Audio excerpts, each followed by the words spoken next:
Hi friends, आज आपण family food या चॅनलमध्ये मस्त थंडगार अशी अप्रतिम चवीची मँगो मस्तानी अगदी साध्या सोप्या पद्धतीने तसेच घरगुती साहित्यामध्ये झटपट कशी बनवायची याची रेसिपी पाहणार आहोत.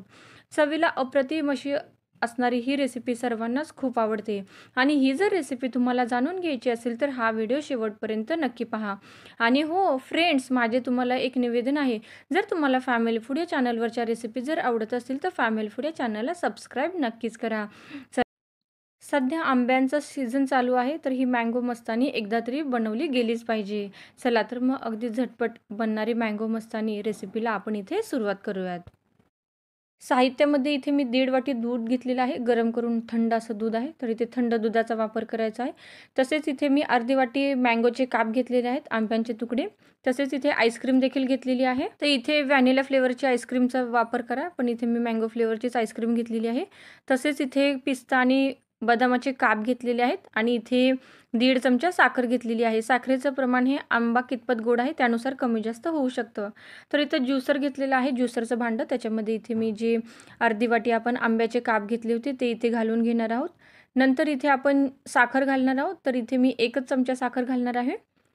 नंतर इथे आपण जे थंडगार असं दूध घेतलं होतं ते इथे घालणार आहोत आणि इथे आपण जी आईस्क्रीम घेतली होती ती इथे घालणार आहोत.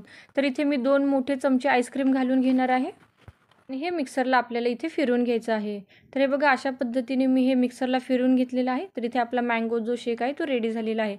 तर इथे मी काचेचा ग्लास घेतलेला आहे सर्व्ह करण्यासाठी. सुरुवातीला आपण जे आंब्यांचे तुकडे घेतले होते ते साधारण इथे मी 2 ते 3 चमचे घालून घेणार आहे. तर हे बघा, एक 2 ते 3 चमचे इथे मी आंब्यांचे तुकडे घालून घेतलेले आहेत. नंतर इथे मी 2 चमचे आईस्क्रीम घालून घेणार आहे. तर इथे तुम्ही कोणत्याही फ्लेवरच्या आईस्क्रीमचा वापर करू शकता.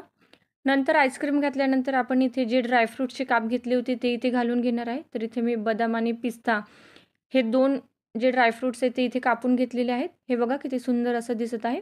आणि नंतर इथे जो मिक्सरला आपण मँगो शेक बनवून घेतला होता तो इथे घालून घेणार आहोत. मँगो शेक देखील इथे घालून झालेला आहे आणि त्याच्यानंतर आपण जी आईस्क्रीम घेतली होती ती इथे मी घातलेली आहे. त्याच्यानंतर वरती आपण इथे मँगोचे तुकडे घालून घेणार आहेत. आंब्याचे तुकडे साधारण इथे 1 ते 2 चमचे असतील. आणि नंतर इथे मी ड्रायफ्रुट्स तसेच टुटी फ्रुटी घातलेली आहे. तर हे ड्रायफ्रुट्स आणि टुटी फ्रुटी तुम्ही तुमच्या आवडीनुसार कमी जास्त करू शकता किंवा स्किप देखील करू शकता. तर हे पहा किती सुंदर अशी दिसत आहे. बघता क्षणी खाण्याची देखील इच्छा होत आहे.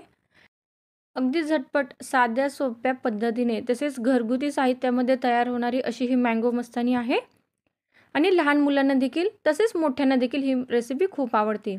तर अशा पद्धतीची मँगो मस्तानीची रेसिपी तुम्ही नक्की ट्राय करा फ्रेंड्स.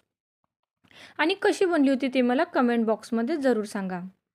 जर आजचा हा मँगो मस्तानीचा व्हिडिओ जर तुम्हाला आवडला असल्यास या व्हिडिओला लाईक नक्कीच करा. तसेच आजचा हा व्हिडिओ जास्तीत जास्त तुमच्या मैत्रिणींबरोबर तसेच तुमच्या नातेवाईकांबरोबर शेअर करा. फ्रेंड्स, जर तुम्हाला फॅमिली फूड या चॅनलवरच्या रेसिपी जर आवडत असतील तर फॅमिली फूड या चॅनलला सबस्क्राईब नक्कीच करा. तर अशाच एका नवीन इंटरेस्टिंग साध्या सोप्या पण तितक्याच चविष्ट अशा रेसिपीसह आपण पुन्हा भेटूयात फ्रेंड्स. तोपर्यंत बाय बाय.